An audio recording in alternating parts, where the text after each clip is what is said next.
Okay, so from the looking at the previous example, okay, so how do we get our posterior? Is actually we multiply our likelihood, right? So this is your likelihood, which is theta y, y minus y, n minus y. That's your likelihood. And then you multiply with your prior, right, which is your beta one half half. And then you actually get the posterior, right, which is, I mean, if you write it out, it would be proportional to theta y minus 1/2, and then we have y minus theta n minus y minus 1/2. Okay, and you know, it's always the trick is you always plus half, right? Okay, you multiply, sorry, you plus 1 minus 1, you plus 1 minus 1, right? So that's why you get y plus 1/2, and then you get n minus y plus 1/2. Okay, so you get your posterior, which has a beta kernel, and it has a beta distribution. Okay, and if you look at the function, right, of this beta, of this function of this function, right, is if you were to draw it, it will actually look something like this. Okay, it's a theta, a function of theta. Okay, so now what happened if we were to do something extra, right? And we want to look at transformation. Okay, there's a problem. I write too large. We are looking at the transformation, and we want to look at our phi, right, which is your theta 1 minus theta. Okay, so then, wait, so I don't have enough page, right? So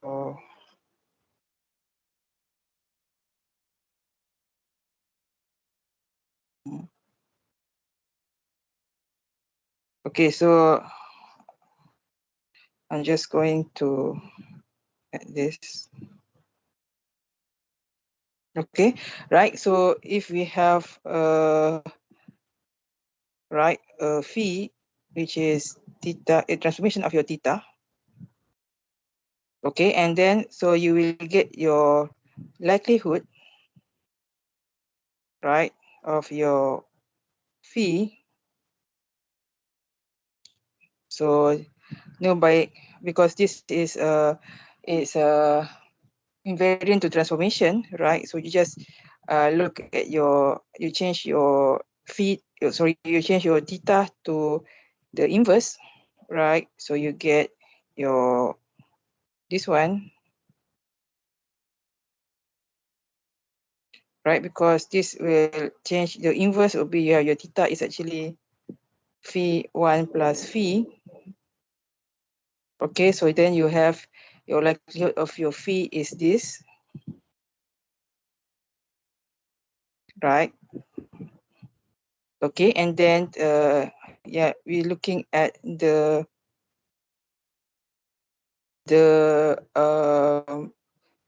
Fisher information, right? So if I find my Fisher information, okay, I mean, you can try yourself, and you will get the Fisher information is actually this, right? So this means your prior is actually proportional to this function.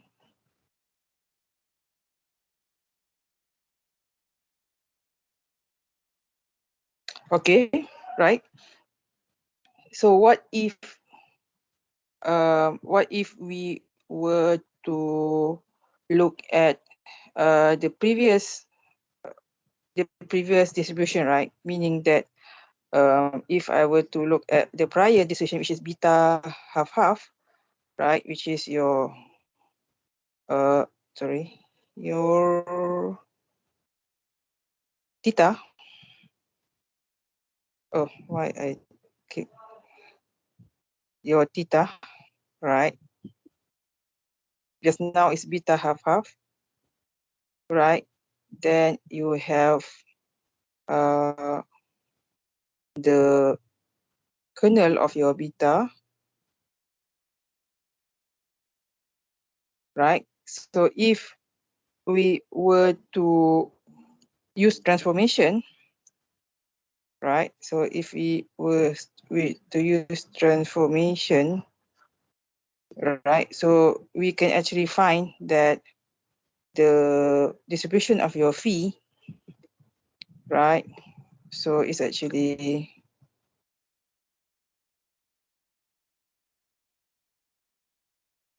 right.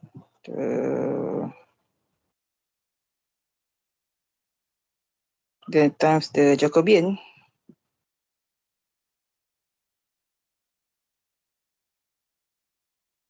right? So this is actually the same, right? So after you simplify it, you can actually show that is actually equal to this. Okay, so meaning that it's actually, right, you can see, right, by transformation that the distribution of your phi, right, by transformation, and the distribution of your phi after you've transformed the likelihood, right, and then find the feature information for the likelihood for phi, and then find, using the feature information, find the Jeffreys prior for phi, right? So you get this, and then, or if you use the Jeffreys prior for theta, right, and you do transformation on the Jeffreys prior on theta, you get the same distribution. Okay, this is what we meant by it has is invariant under reprogrammization, right? Meaning that even if you have the Jeffreys prior for theta, right, and you transform either the prior or you transform the likelihood, you will still get the Jeffreys prior for phi. Okay, so this is meant by what is actually invariance under reprogrammization. Okay, right.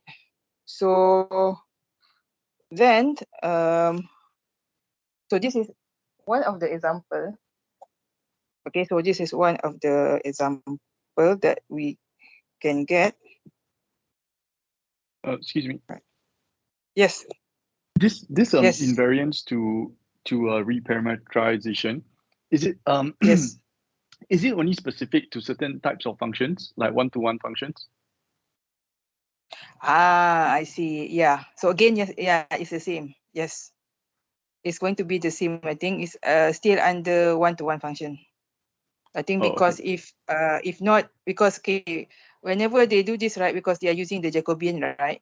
So basically, I think it's a one-to-one function. Yes. Okay, thank Okay. you. And it should be like a monotonic. Yeah, it should be a monotonic one-to-one function. Yes, because you need to, when you do that, you need to find the inverse, right? Yeah, so you need to find the inverse, and so the inverse should be, I mean, the phi should go to theta. It's a function of theta, and the theta is a function of phi. So it's a one-to-one function. Yes, you are right. Okay, thanks. Okay, right. Okay, right. So going back to the lecture just now. Okay, so yeah, I will add that later. Right. Okay. So then, okay, so this is again what I meant just now. If you remember from the normal, we the reference prior for your mean or the mu just now was called, I call it improper, right? Because actually it does not integrate to 1. So the density is proper if is integrates to 1, so it's a proper PDF or proper distribution, right? But if your prior does not have finite integral, it does not integrate to 1 or integrate to infinity, whatever. So it's not a real distribution or real density, and we call this improper. Okay, so if you use a reference prior, so as I said before, for the case of the normal, if you use reference prior, it also lead to improper priors. So the uniform, the flat prior only is proper and it's like uniform 0, 1, right? Then you have a proper PDF. But if your theta or your parameter is like from give infinity to infinity, right? Or some other range, then the flat prior or the reference prior will often lead to improper priors. However, right, even though the prior is improper, the posterior may still be proper. Okay, so but if the prior density is if the prior is proper, then the posterior will always be proper, meaning that prior proper will imply a proper posterior.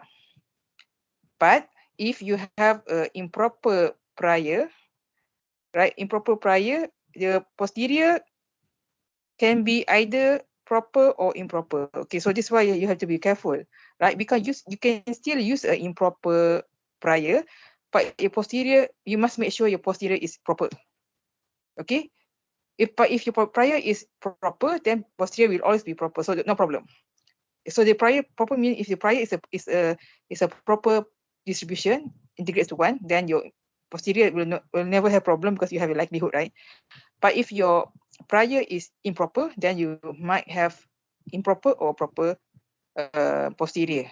So the fact here is when you choose it, you have to be careful to make sure your posterior must be a proper distribution or proper density. Right? So this is what we had, right? From the previous example, right? When you have prior for the theta, the mean of the normal, right? If you use this is improper posterior as an example because your theta is from okay, your theta is from minus infinity to infinity, right? Okay, so if you were to integrate this from minus infinity to infinity, you will get infinity. So this is actually not a proper distribution. Okay, so this is uniform, but it's not a proper distribution because it does not integrate to 1. So this is actually an improper prior. Okay, but if we were to multiply with the likelihood as we shown before, we'll actually get your posterior is actually a normal distribution. So this is actually still a proper PDF because it's a PDF of a normal. Okay, however, right, given at least one data point, meaning that your n should be bigger than at least 1. Okay, because of course if your n is 0, if you don't have any data, then it we will get like sigma square, it's an infinity going on, so you have a problem there. Okay, so this would be a proper distribution. The posterior is a proper distribution given that you have at least one data point. Okay, you cannot only use your, meaning that you cannot only use your likelihood. You must have at least, you cannot only use your prior. You must have at least one data in your likelihood. Okay, right. That's what I say, right? So, and if you were to use improper prior, then you must interpret your posterior with great care, right? And you must make sure that your posterior is proper and is a finite, must have a finite integral. Okay, so for example, right, this binomial. So if we were to have a binomial data, right, we can have improper prior. Okay, so if you look at this one, actually if you integrate, it does not integrate to 1. Okay, and this is also known informally. This is actually called something called a beta 0, 0. Informal, right? Informally is called a beta 0, 0. Okay, why? Because you can see right here, your parameter, right? Remember the kernel of beta is theta a minus 1 and 1 minus theta b minus 1. So here a and b is 0. Then you get this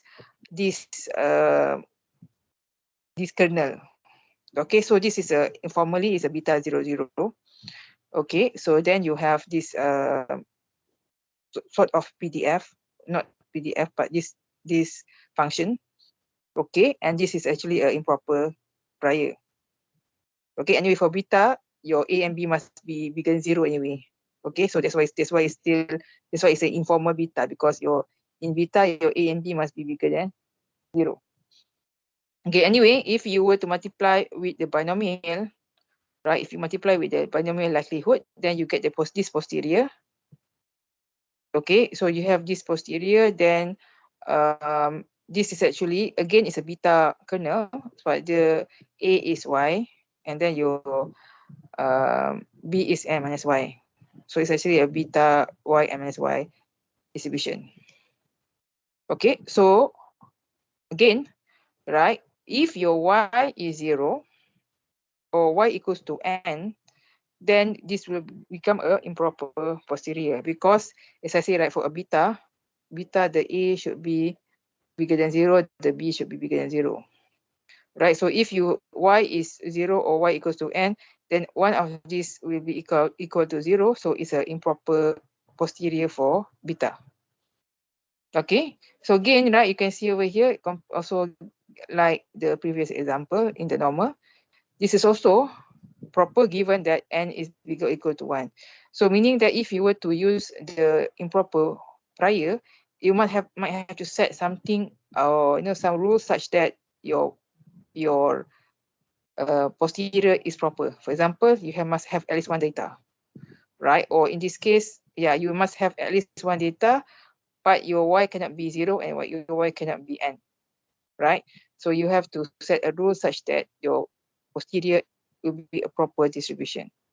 Okay, so meaning that you can still use your improper prior, but your posterior will be proper with some added rules. Okay, of course, right? The theory of the basis of improper prior, right? So because we cannot really use it as a prior belief, since it's not it's actual distribution, right? So one way to interpret your improper prior is the limit of our uncertainty, right? The limit as the uncertainty increases, or the approximation. So basically, it's just an approximation when the likelihood dominates the prior. So the improper prior is not really a distribution. So it's more like example. It's more like approximation, right? When you want to say that, when you have a flat prior, or when you want to say that data dominates the prior, so then you say, oh, okay, then I will use this improper prior, right? Because as you see, the flat prior can most likely will lead to this is a flat prior, right? The flat prior will usually lead to a improper prior, unless you have uniform 0, 1.